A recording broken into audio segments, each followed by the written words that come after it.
So I've got a very long list of things I want to make for this summer. So naturally, I'm going to ignore all of that and I'm going to make the Nancy dress by Sew Over It instead. Let's see how that turns out, shall we?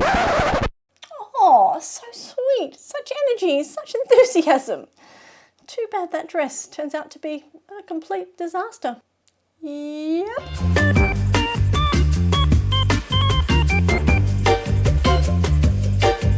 Hello and welcome back to my channel. My name is Kate and this is Ripper Seams. So yes, in this episode we're going to be making the Nancy dress by Sew Over It because it's been sticking in my head, and to be honest, I'm waiting for a few bits and pieces to come together before I really get stuck into my summer makes.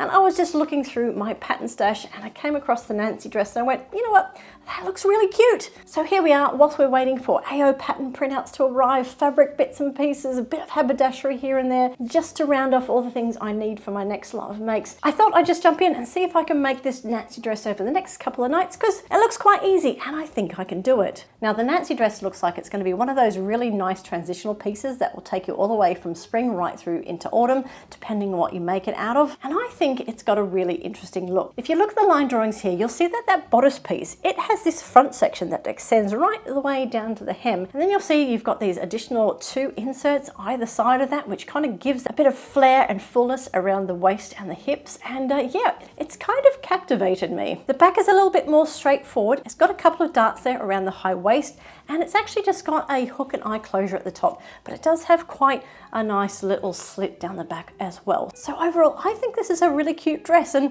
yeah, it's been calling to me to make it. Anyway, this is the first time I'm going to be sewing a Sew Over It pattern. I have quite a few in my collection. I've come this close before. I do have the cocoon coat ready to go. I've had to put it on the back burner when the weather started getting warmer, but it will be one of those things which I will definitely kick off the cooler season makes with because yeah, I really want to get that one done. Therefore, the Nancy dress will be my first experience with Sew Over It patterns, and it'll be interesting to see how this make turns out as a result. Now, this dress has been flagged as an intermediate skill level by Sew Over It.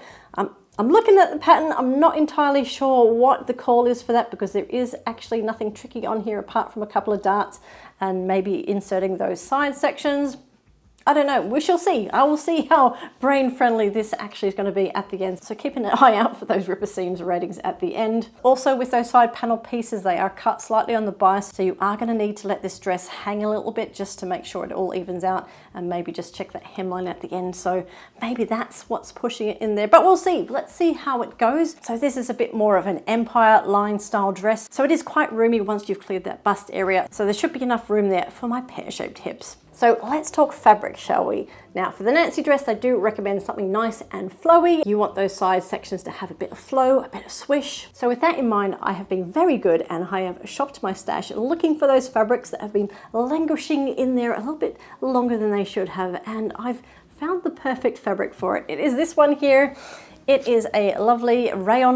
You know what? I'm going to call it a rayon because I did buy it in the States. So rayon, viscose, same thing effectively. But it is this lovely one here. It's got this lovely tealy green, which is a really in green at the moment. And it's got these beautiful kind of pastel-y, apricot-y, kind of retro-y flowers on there. I absolutely fell in love with it when I saw it when I was in Seattle, and it's just been sitting in my stash for the past year, and it was time to make something out of it. I have checked out the hashtag for this dress on Instagram, and there are some really lovely makes on there, so do pop over and check it out yourself. Hashtag SOI Nancy dress. And whilst you're over there, don't forget to check out my page as well. Just as you do here, you will find me on Instagram as Ripper Seams, and you can get there quickly by taking your phone out and taking a snap of this QR code. I do put pictures of my makes on there, often with a bit more close-up detail, as well as just kind of general fun stuff, kind of keeping you up to date with what's going on in my world. So for this video, I'm going to take you along for the ride whilst I make this Nancy dress. Not so much of a sew along, but more of a sew with me. And obviously, if there's a point where I'm a little bit confused or something's really interesting, or I just generally have to let it all out, yeah, I'll stop and I'll let you know about it. So with all that said, let's go set up my machine and get stuck into it. So as with most makes, we're going to kick off the Nancy dress by strengthening up the neckline. I like using this fusible bias tape. It's really easy to use and and makes for a really nice crisp neckline. So next up are those back darts, and my little guilty secret is that I actually like inserting darts. I like to draw the lines on and then use pins to align the two sides together, then sew along that line. I find it really effective. How about you? What's your thoughts on darts? Love them, hate them? Let me know down in the comments. And then we're on to getting that back slit done. Really good instructions here, and it's a neat and tidy finish. I'm quite happy with this. And once that slit was done, we were very quickly onto the back skirt pieces. All of this so far has actually been pretty straightforward, nothing really tricky to get your head around, so it's been quite a pleasant make. So time to attach the back bodice to the skirt. Once again, nothing overly tricky here. Everything lined up perfectly, and I love it when that happens. Alright, so I think it's time for a check-in, and let's have a look to see where I've got up to so far. So all that sewing last night resulted in what I've got here on Barbara. I've just loosely pinned this back section onto her, and pretty much the whole back section of this dress is now complete, and it was pretty straightforward. There was really literally nothing to it. The back bodice obviously took the most amount of time. There are two different pieces and you had to sew this slit together, and obviously we've got the darts in there as well. The two back skirts pretty much got sewed together, and then you sewed the top to the bottom. Very, very straightforward. I think overall I've got the fit right. Time will tell obviously once we put everything together. Barbara is adjustable in regards to measurements. She is very close to my own, but I have found that she's not exact, so I tend to take fit on her with a grain of salt and wait until it's ready to kind of be tried on me. Now, whilst I'm very happy with how things are progressing, one thing which I didn't really notice before is this section here with the slit. It is a very long slit. I think I've done a nice job putting it together, but it is long, and I think this is going to show off my bra strap. I don't think this is going to be bra friendly, so we'll wait and see. We'll wait till we've actually got it on properly when we've attached the front. But yeah, I'm just going to have to rethink about what I wear under this going forward. So yeah, just something to keep in mind if you're thinking of making this one up yourself. So obviously with the back section done, it's time to crack on with that front piece. So yeah, here we are. Here's this very crazy shaped piece for the front. There is these very sharp kind of angle corners on the inside, and what the instructions say is to just really mark out your stitching lines. It says to sew it. I've actually preferred just to line it in with some removable marker on there, just so you can get those corners sewn in really nice and accurately, and also matching on both sides, because it probably will be quite noticeable if you get it wrong. So I've made those markings on the main bodice piece, but also on each of the side pieces as well. So that's the next bit we're going to tackle, so let's get to it. Alrighty, time to add these extra weird little pieces into that front skirt. Now, I think they're officially called a gore. It's a bit boring, so I'm just going to call them the flouncy bits. But I gotta say, they were tricky to put in, not gonna lie, so definitely follow the instructions to the T here.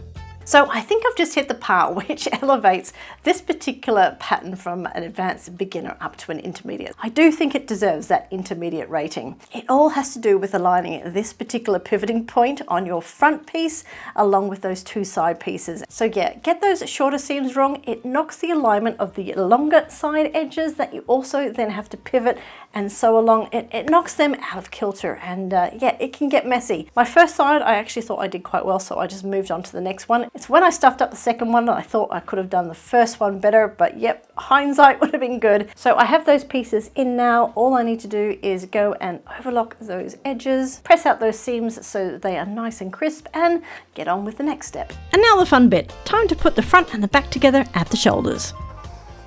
So annoyed. My concentration slipped for just a tiny second, and I put a tiny little hole in my fabric with my overlocker. It's tiny. I caught it just in time, just not soon enough. So I'm just going to put a tiny little piece of interfacing on the back side of that fabric. So yeah, concentrate, Kate. Now, because this hole is quite small, I'm going to rely on just a little bit of fusible interfacing here to keep it in place. If this was bigger, I'd also stitch it down, but this should suffice for now. And next up, it's time to finish off that neckline with this bias binding. Right, I've just had to get the seam ripper out for the neckband. Now, I did sew the neckband on with the suggested 1 centimetre seam allowance, but the actual bias binding should be 2 centimetres wide. So that should have left 1 centimetre to fold over. But I didn't have that. For the most part, I seem to have somewhere between 0.5 centimetre to 1 centimetre, and it wasn't consistent all the way through. So obviously through cutting this on the bias, something's happened to this neckband. So I unpicked it all and I decided to sew the neckband on with a 1/2 centimetre seam allowance, because effectively you're going to cut the seam allowance down anyway, so it's not really going to make a difference, but it just means I'm definitely going to have 1 centimetre to fold over like I should have.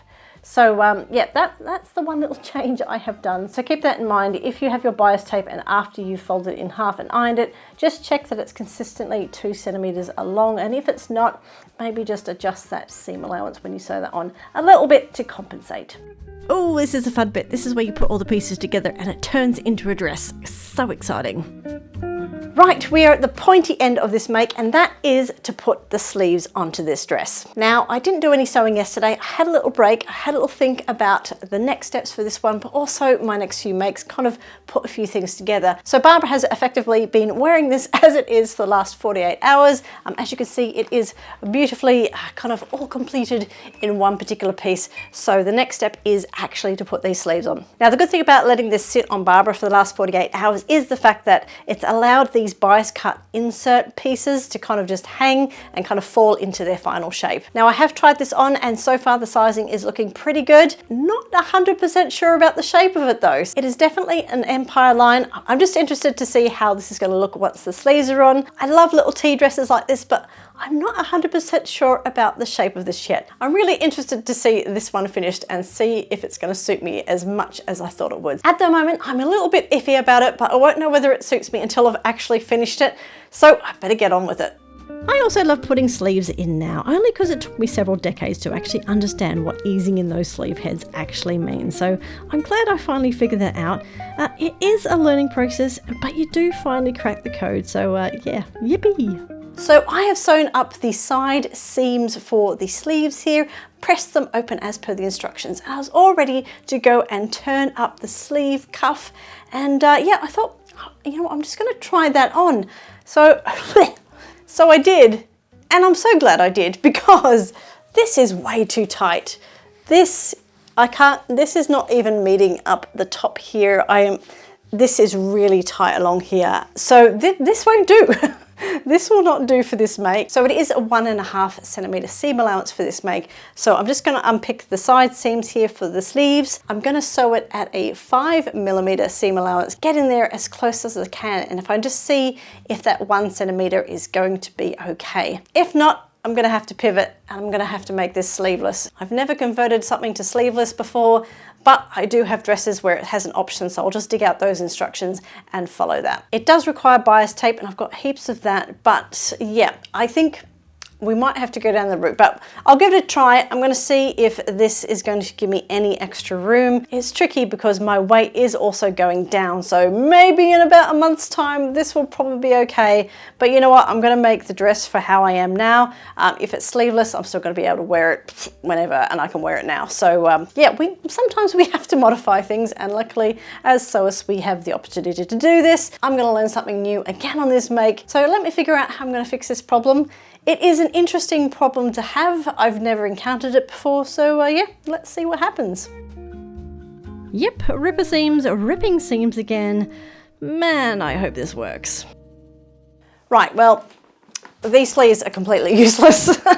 Can't use them, they're too small, and I don't have enough fabric to cut out some new ones. So, yeah, time to pivot. But first, let's unpack what actually went wrong. So the sleeves of this dress are actually quite fitted. Didn't really realize that from the pictures or the photographs. Didn't really hear comments about them from people who had made them on Instagram. So I just blindly went into making the size I needed for my bust measurement. Now I've just gone and checked the pattern instructions, and there's no table on there that covers the bicep measurements or any arm measurements at all. So realistically, I probably should have gone and measured the actual pattern pieces themselves against my own arm measurement. But yeah, here we are at that crossroads. So we actually have two pivoting options, and the first one, as I said, is to actually make this a sleeveless dress, and that is to just go around with some bias binding. Now I have had a good rummage through my bias binding collection, and I found the perfect one for it. It is one by the Specky Seamstress, and it is this one here. It says, "Made with love and mistakes." I think that is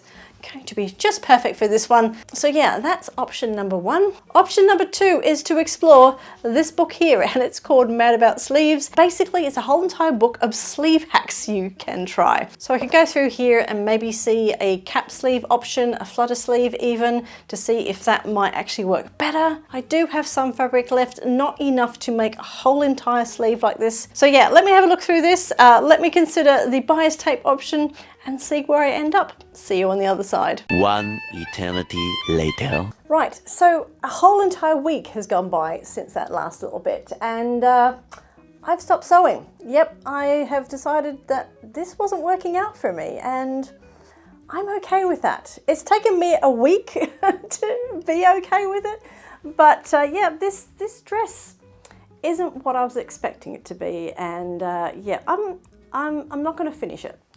My heart's not in it. I think because I went into this on a whim and I thought it was going to be a quick make. By all means, it would have been a quick make, but I made a big serious error in there. And as much as I could fix the sleeve situation, I just don't like the style of dress on me at the moment. Now, whilst I could be brought around with some styling, some nice shoes, a belt, jewelry, whatever, I just don't like the print of the fabric for this dress on me, and yeah, I've lost complete interest in it. And this happens, and it's okay. I'd be surprised if everything that we sewed, it turned out perfectly. I mean, like, seriously. Now, whilst I don't walk away from this video with a completed dress, I do walk away with a very good lesson learned, and that is to check your arm measurements, which is something which I generally don't do. I will be doing so going forward. The Nancy dress has quite fitted sleeves. I'm used to sewing big voluminous sleeves like this one here, like on this Hope dress. I hadn't even thought to measure my arms. It also tells me that I need to spend a bit of time learning more about adjusting kind of your sleeves. Ooh, where's my tea? How to make adjustments to the arm size to fit me if I do want to change up sleeves going forward. Because one thing that I could have done really well here was to put a different sleeve on there. Like I said, that was an option. I didn't go down that route, and I'm kind of really regretting that now. But I've gone too far here. So let me tell you where I ended up with this Nancy dress. So it's almost done. Technically, all I have to do is hem it.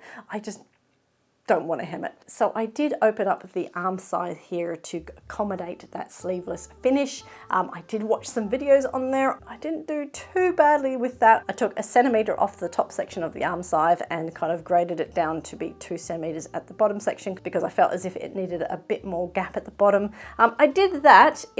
That fits nicely, but I have this kind of gaping bit kind of just outside the armpits, and I feel as if some more shaping would be needed, and yeah, I'm just not feeling it. Like I said, I don't like the fabric. I don't like the actual look of the dress. So for me to go and do all that extra work, I'm still not going to like the dress at the end, no matter what I do there. So yeah, I'm going to relegate this one to the scraps bin. Now, I do have quite a bit of a remnant left over. Plus, being a dress, there are some big sizable pieces in here. So I will definitely make use of this beautiful fabric. It is not going in the bin. It will be reused as something else because I actually like the fabric. I just don't like the combination of this fabric on this dress. It's really hot. It's really hot. So now I will take this out onto the backyard catwalk at the end so you can actually see where I ended up on this one. But before we do that, let me just give it some Ripper Seams ratings. So for brain friendliness, everything was good. I actually thought this was a really good pattern. The instructions are great. Like I said, first make with sew over it. I was very pleased with the pattern instructions. There was nothing left out. I understood everything that was going on. There were also some sew-alongs on YouTube, which are really helpful. So for brain friendliness, I'm going to give it a 5 out of 5. For fit, oh, okay, so this is a tricky one. So from my make and from my perspective, I'm going to give it a 2 out of 5. Yeah, so for me, obviously it just wasn't going to fit. I could sense it as I was sewing those side seams up. But I have seen some amazing versions on Instagram. Some people have made this dress up in beautiful fabrics, beautiful makes. They look wonderful in them. There's something about me and my measurements at the moment which just is not compatible with this dress. I probably could have avoided that if I did a more extensive body measurement other than just bust, waist and hips. So yeah, that's the learning on my part. I feel as if I will make this dress again, but probably when I'm a bit further along in my weight loss journey at the moment, and that is well and truly underway. So I'll revisit this one at another point. So yeah, I won't give up on the pattern just yet, just on this version of it. So that brings us back to overall lovableness, and no surprises here. I'm going to give it a 1. a 1 out of 5. I don't want to ever give 0 otters because you don't want 0 otters in your life. You want at least 1. So I think it has a lot of potential. It's quite funny actually because I have made 4 green garments in the past year and 3 of them have been failures. So I think green's an unlucky colour. My grandfather actually used to say, don't ever buy a green car, they're very unlucky. I think the same's for fabric. 3 out of 4 fails with green fabric. It's not a good record. So yeah, those 2 green fabrics that are currently sitting in my stash, they're probably shaking in their boots right now. I'll make sure they're not in the lineup in the near future. Let me just get my Sojo back and running. So yeah, Nancy dress, yeah, disaster. Dress said nope, not gonna happen. Here we are. All right, so to be fair to the Nancy dress, let's take it on the backyard catwalk here. So, yep, it's okay. Here's the front, here's the back. It's just a bit shapeless on me, and I wasn't expecting that specifically, let alone the shoulders. So here's the shoulders that I fixed. The armholes, they're okay. I did a decent effort. It could definitely be better. A bit of work needed there. And there's that slit at the back. As you can see, it does show your bra strap, and yeah, something to consider maybe fixing that. I kind of really wish there were pockets in this dress. I keep reaching for them. They're not there. So something I might want to add in the future if I make this one again. But overall, it's the shapelessness and it's the color of the fabric, which together, I'm not a fan. It's otherwise well made, but yeah, not for me. So if you've made the Nancy dress by Sew Over It, let me know down in the comments, how did it turn out for you? How did you find the fit? Is it something that I should definitely try again? Yeah, let me know down below. Anyway, the fabric for my next make is currently hanging on Barbara. I'm excited to get stuck into that one this weekend. I'm going to clean my energy from this Nancy dress. I'm going to get hyped. I'm going to get pumped. And we're going to get stuck into that fabric. So to make sure that you don't miss out on what that turns into, go ahead, go down and subscribe to Ripper Seams if you haven't done so already, and click that notification bell. That way you won't miss out on any future Ripper Seams videos. I wish you a wonderful week of sewing, and I'll see you in the next video.